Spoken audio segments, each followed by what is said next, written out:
Hey everybody, it's Colin Ellis here, and welcome to another episode of Culture and Coffee. It is Monday, the 16th of August, 2021. It's 6:47 a.m.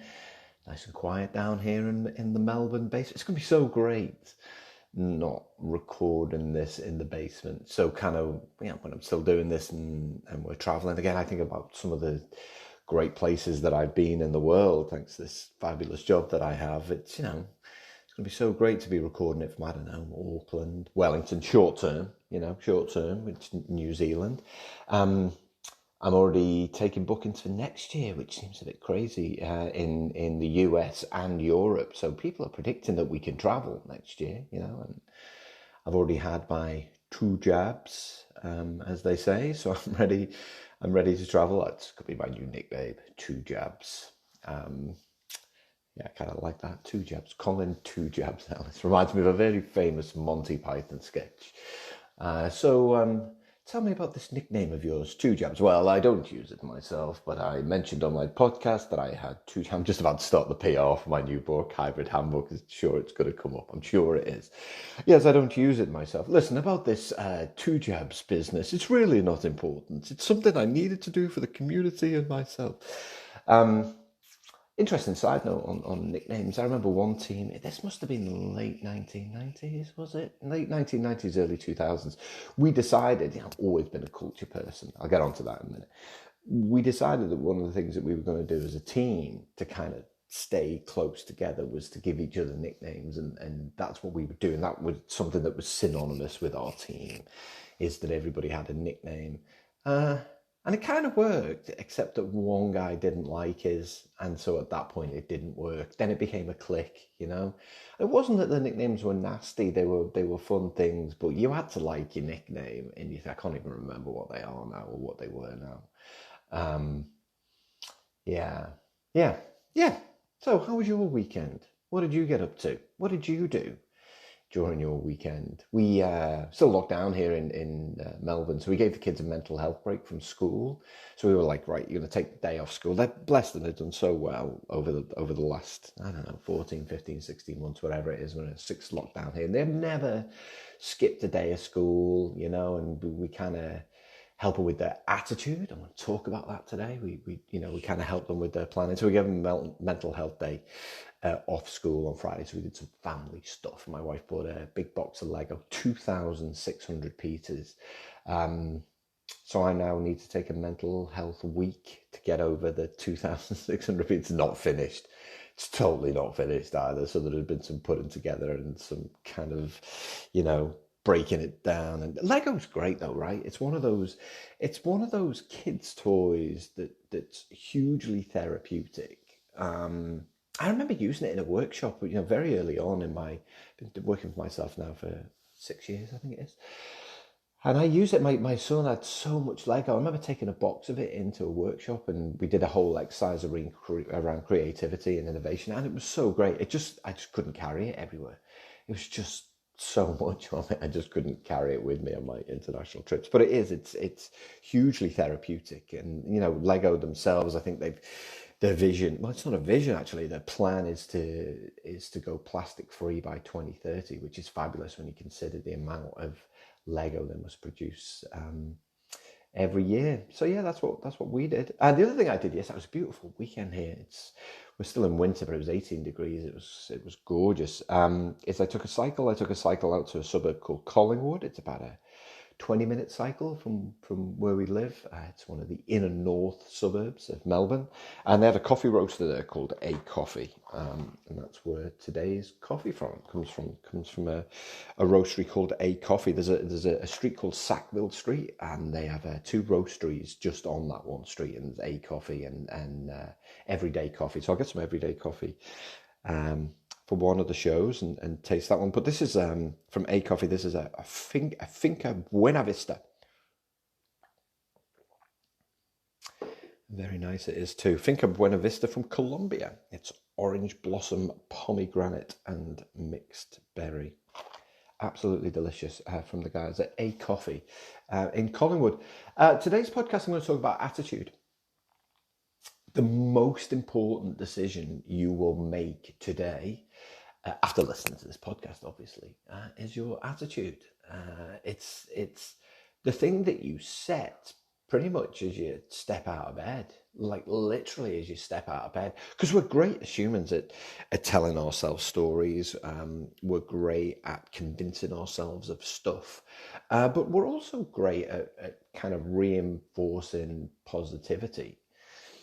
And it all stems generally from this one decision. It's attitude. Now, why is attitude important in culture? Well, it is the single biggest, I guess, blocker to any kind of evolution. Remember, cultures evolve, they don't change. It's the single biggest blocker to any kind of culture evolution is changing people's mindsets and changing people's attitudes. So it's the biggest challenge, and for those of you who are listening who work in jobs, that that's the case. Is there's always usually one or two people who will tell you you can't do things, and of course, what you then do is do the thing. It feels like the right thing to do. You feel like, you have to be positive about these things, and of course that doesn't work because you need those people to fix their own attitude. You generally can't fix it for them. Now, an attitude is simply a settled way of thinking or feeling about something. And the thing about attitudes, the great thing about attitudes is that they're temporary. Attitudes can be changed, but people have got to want to change them. They've got to want to change them. So changing attitudes and mindsets is the single biggest blocker. The second blocker after that is the existing corporate culture. What exists already, because people like to think that there are halcyon days. Oh, it was so good back in the good old days. You don't know, you weren't there. These new people have changed everything. Yeah, whatever. Is the existing corporate culture, and then the third blocker is kind of lack of senior management support. It's something I see a lot of, and I work with lots of organizations doing a lot of virtual work right now. And, and it's still prevalent there is people like, this is the most important thing. And then, the next meeting you have with them is like 3 weeks later. You're like, I thought it was the most important thing. Well, it is, but after all these other things. But changing attitudes, they're all topics for future podcasts, clearly. But attitudes is the number one, changing mindsets and attitudes.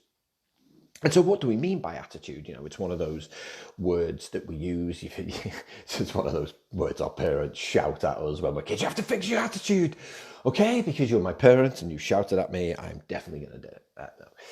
So attitude, what does it mean? Well, an attitude is it's how you show up, really. It's the decisions that you make. It's how you make them. It's how you think about yourself. It's how you think about other people. It's how you think about the organization you're working for, your teammates, the goals that you have. It's determined, by your purpose in life, your big P, your purpose in life. And really, it's about how determined you are to take responsibility and action. So it's the most important decision you make every day. I wasn't joking when I said that at the top. It is the most important decision. It's the thing that you need to get right. After I've recorded this podcast, I've got a video to record for a client while everything's nice and quiet, and then I'm going to go do my exercise. I'm going to go for a half-hour run. Because when you exercise first thing in the morning, you're 15% more productive than if you exercise during the middle of the day, which I read a couple of years ago. So I always try and do my exercise first thing in the morning. Not only that, it gives me the opportunity to think. It gives me the opportunity, I've already planned yesterday. I planned what I needed to get done today. But it kind of fixes the mind. When I'll get back probably, I don't know, maybe 8 o'clock back here, and we'll be able to say, okay, I'm done. I've done my exercise. I'm pretty chuffed about that. I've had my coffee, recorded my podcast. I've recorded a video. I've already ticked 2 things off my task list already. I've only got one other thing on today, and that's to write a blog before I do some coaching sessions. And my attitude is good because I've given myself that real opportunity to start the day in the right way. I think for you personally, you can't help other people if you haven't made those decisions yourself. And so, I often say to managers that if you want to help others with their attitude and their mindset, and your mindset, by the way, is a collection of your attitudes. So we talk a lot about mindset, but the thing to understand about mindset is that you can have a really good attitude about one thing and a really bad attitude towards something else, and it affects your overall mindset. And typically within organizations, the culture is determined by the prevailing mindset. Hope you're still with me. But essentially, if the prevailing mindset of the team is good, then you have a real commitment to build and evolving a vibrant workplace culture. If the prevailing mindset of the culture is fixed, then the opposite is true. And so all of these individual attitudes are really, really important. And so as a manager, if you've kind of woken up and you made the decision, you've got a good attitude about your job and everything that's ahead, then it's only that point that you can help people. But the same is true for you as anyone else. If you don't have a good attitude, you have to get to the root cause. Well, what is it? What is it that's causing my attitude now? So a good example, Monday morning's a great example, because people have the Monday blues, Monday-itis, all of these kind of stuff, because what you've done is you've fixed your attitude on a day of the week. And I remember speaking to someone about this once. Like, oh gosh, it was a few years ago now. And I said, if you treated Monday like Thursday, not Friday, right? If you treat Monday like Friday, you're like, yes, tomorrow's the weekend. And then you're really disappointed when you get to Tuesday. But if you treated Monday like Thursday, so Thursday, if you have the attitude that, hey, I've still got stuff to do, I want to make sure that I maintain a good velocity, blah, blah, blah, blah, then you get over this kind of attitude that you have towards Monday, to treat Monday like Thursday. The other thing about Monday is, and one of the things that I used to suffer from, I want to tell you that it was the younger me, but it totally still, this is still happens even now, as a kid. So in Liverpool, which is the city that I'm from, there's a football team. They're called Everton, and that's my team, right? The Premier League season's just restarted, and I've got a great attitude towards my work and my job. But if Everton lose, which happens a lot, then I have a bad attitude towards that. I'm like, oh gosh, typical Everton, typical this, typical that. Just knew this was going to happen. Very pessimistic. Like, I love my team, but very pessimistic view, because we haven't won anything in nearly 30 years. And like that I would take that attitude into Monday morning. And that would then undermine the work. And then it's only as you used to talk about it, particularly when I lived back in the UK, when you used to talk about it, that you kind of flush that attitudes and that negativity out. And so often you get to the root cause. I used to say that I used to feel really sorry for teachers in Liverpool. There is another team in Liverpool. We won't mention who they are. But Everton would play this other team, kind of twice a year. And I used to feel really sorry for the teachers, because on that Monday morning, you knew that half of the class, who might get in, it's 3/4, there's only a quarter of them support the other team. 3/4 of the school, because we typically got beat, would have a terrible attitude towards work, and they had to pick everybody up, right? But they're always something, and it might be something that happened during your weekend. You might have had, it might have been something with your family, with your kids or whatever. Or actually you just might not like your boss. And consequently, if you don't like your boss, then you're going to bring that kind of attitude into your work that day. And of course, your boss is still the number one reason why we leave organizations is because of our boss. And so, we really have to help people to get to the root cause of, okay, well, from an attitude perspective, what's the thing from holding you back? Nobody wants to come to work to be the worst version of themselves. Nobody wants to come to work and say, today I'm going to be the worst employee ever. I am going to, I'm going to upset everything. I'm going to get in the way of everything. I'm going to make sure that I'm difficult. No, nobody wants that. And nobody wants to do that. Nobody wants to have that attitude all of the time. They really, really don't. I know sometimes it feels like they do, but they don't. But often it's because we've never helped them get to the root cause of why they feel the way they feel, or else they don't feel listened to, or else they don't feel heard, or they haven't been performance managed, because it's not enough to act. Not enough is not the right way of putting it. You can't simply accept bad attitude as, oh, well, that's the way that they are. or you have to accept that that's the attitude that they've got. Absolutely not. So when you're building great corporate culture and remembering that it's really about the prevailing mindset, it's important to help people to kind of fix their attitude. And where they don't want to fix their attitude, there has to be a consequence for it. Now, I make this absolutely clear, I don't want anyone to lose their job. I don't want anybody to be put in a position where they feel any kind of fear.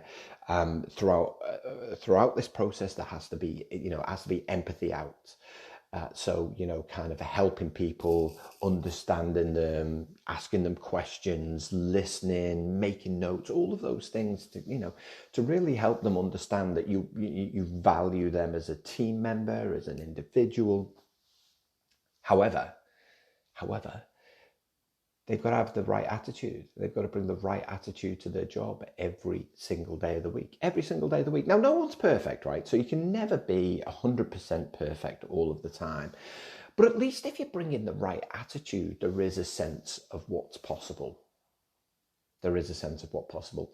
And for the last part of the podcast, I want to speak, directly to people that manage people. Because there's a great paper on leadership in 2005 by researchers called Hogan and Kaiser. You should Google it. It's called What We Know About Leadership. And what I loved about this particular paper is lots of research papers are overly long, overly descriptive, just war and peace, right? You go on and on and on. But this particular paper, they really broke it down. So what they found was when you put leadership studies together, you see that personality predicts leadership style.